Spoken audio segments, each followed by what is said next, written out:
Hagay, Kabanata 1. Ang aklat na ito ay naglalaman ng mga pahayag ni Yahweh sa pamamagitan ni Hagay.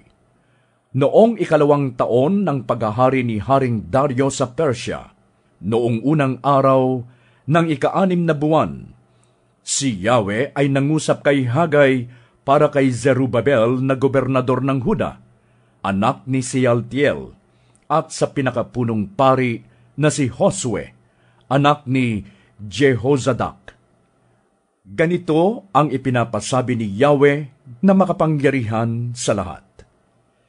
Sinasabi ng mga taong ito na di umano'y hindi pa napapanahon upang itayong muli ang templo.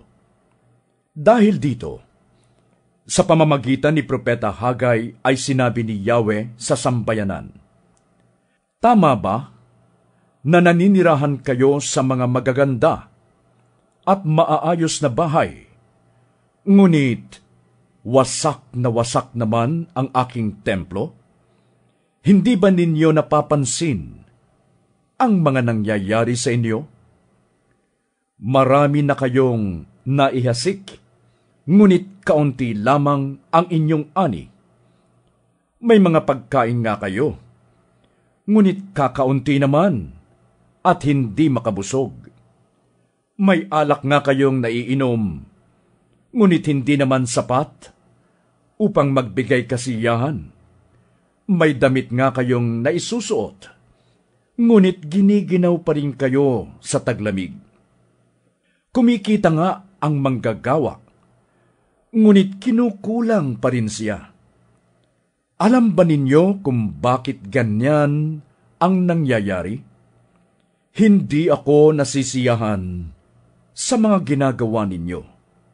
Kaya pumunta kayo sa kagubatan at kumuha ng mga trosong gagamitin sa muling pagtatayo ng templo, upang ako ay masiyahan at doon ay mabigyan ng karangalan. Umasa kayong aani ng masagana, ngunit kayo'y nabigo. At ang kaunting ani na iniuwi ninyo ay akin pang isinambulat. Ginawa ko iyan sa inyo, sapagkat abalang-abala kayo sa pagpapaganda ng inyong mga bahay, samantalang ang templo na aking tahanan ay pinababayaan ninyong wasak.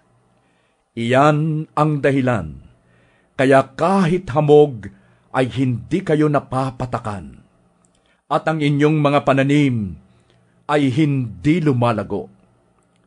Matinding tagtuyot ang ipinararanas ko sa buong lupain, sa mga kabukiran at kaburulan, sa mga inaning butil, sa mga bagong alak, sa lahat ng ani, sa lahat ng tao at hayop, at sa lahat ng pinagpaguran ninyo."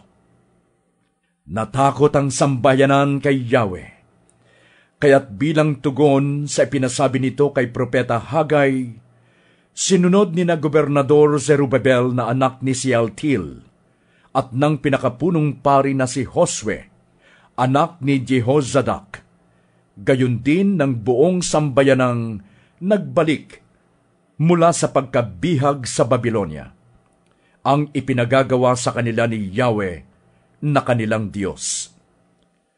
Nalugod siya, kaya't sa pamamagitan ni Propeta Hagay ay muli niyang ipinasabi sa sambayanan, "Nangangako akong kayo'y aking papatnubayan."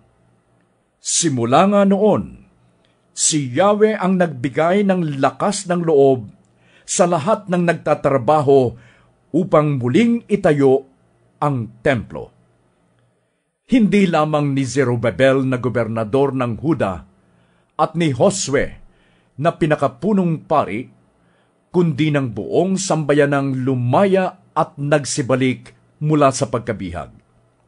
Sama-sama at tulong-tulong nilang sinimulan ang muling pagtatayo ng templo ni Yahweh na makapangyarihan sa lahat, ang kanilang Diyos, noong ikadalawamput-apat na araw ng ika-anim na buwan ng ikalawang taon ng paghahari ni Dario.